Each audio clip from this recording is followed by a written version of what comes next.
బాబుని ఆర్టిస్ట్ మిమ్మల్ని చూసి వస్తానని అనలేదా మీ బాబు? ఇంతవరకు లొకేషన్ కూడా రాలేదు. ఇప్పుడు 30 ఏళ్ళ నుంచి ఇంతవరకు లొకేషన్ కూడా తీసుకెళ్లేవాడిని. ఎందుకు అలా? నాకు వానికి ఇంట్రెస్ట్ లేదు, నాకు ఇంట్రెస్ట్ లేదు తీసుకొచ్చి చేద్దామని.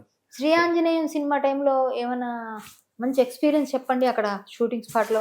ఒకసారి నాకు శ్రీ ఆంజనేయంలో అన్నవరంలో ఫైట్ జరుగుతుంటే అమెరికన్ మాస్టర్ ఆయన ఇలా చిన్న నితిన్ కొడితే ఇలా పడాలి, ఇంకా వైర్ గడ్డి రోపు కడితే భూమికి తలిగి బేవష్ అయిపోయినా, అన్కంట్రోల్ అయిపోతే రే టార్జన్ గా ఫైనాన్స్ చేస్తుంటే అప్పుడు ఎరా ఎన్ని ఇచ్చావు చెప్పరా వంశీ గారు వచ్చి ఎంత ఉందిరా బ్యాలెన్స్ పబ్లిక్ దగ్గర నేను అనుకుంటున్నా.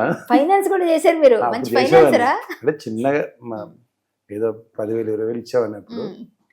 ఏమన్నారైతే ఎవరో చెప్పారండి ఆయన, సార్ వాడు ఫైనాన్స్ చేశారు సార్ అని. ఆయన సరే ఎవరెవరికి ఇచ్చారు చెప్పరా రాసుకుంటా.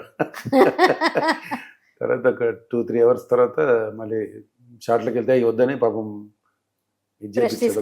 తీసుకో అని చెప్పి అరేంజ్ చేశారు. బాగా గట్టిగా తగిలింది, బేవష్ అయిపోయినా, అన్కాన్షియస్ అయిపోయినా ఒకటే అంతే. ఇంక ఇప్పటివరకు ఎలాంటి ఇన్సిడెంట్ లేదు. మీరు ఫైట్స్ చేసేటప్పుడు ఈ వీటిలో దెబ్బలు తగులుతాయి కదన్నా బాగా? అప్పుడు తగులుతాయి, బట్ మనం అంత రిస్క్ ఫైట్ ఎప్పుడు చేయలేదు. చేసినా చాలా జాగ్రత్తగా. ఇంకో సినిమాలో ఏదో ఫైట్ చేజింగ్ ఏదో ఉంటుంది చూసాను. చాలా సినిమాలు ఉన్నాయి ఫైట్స్, బట్ ఎక్కడ కూడా నాకు రిస్క్ తీసుకొని ఇచ్చేది. ఇప్పుడు బాగా ఎక్విప్మెంట్స్ వచ్చినాయి, బాగా మాస్టర్స్ బాగా జాగ్రత్తగా చేపిస్తున్నారు. ఇండస్ట్రీలో ఇప్పుడు మీరు చూస్తున్న వార్తలను చూసి డ్రగ్స్ గురించి వాటి గురించి వస్తున్నప్పుడు మీరు ఎలా ఫీల్ అవుతారన్నా? ఎందుకు అన్ని ఇండస్ట్రీ మీద రుత్తారని ఫీల్ అవుతారా? మనం ఫైట్ చేయాలి వీటి కోసం అనిపిస్తుందా? 1000% ప్రతి వాళ్ళు ఇండస్ట్రీ మీద పడతారు, కానీ డ్రగ్స్ అనేది ఈ రోజుల్లో ఒక ఎంత కామన్ అయిపోయిందంటే చాలా దారుణంగా అయిపోయింది డ్రగ్స్ అనేది. దీన్ని రూపుమాపాలంటే ఎవరు మాపాలి? రాజకీయ నాయకులు చేయాలి.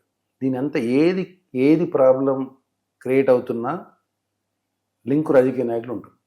ఒక రౌడీగా మారాలన్నా, ఒక ఎవడైనా సమాజంలో ప్రతి వాడు మారాలన్నా దాని వెనుక రాజకీయ నాయకుడే.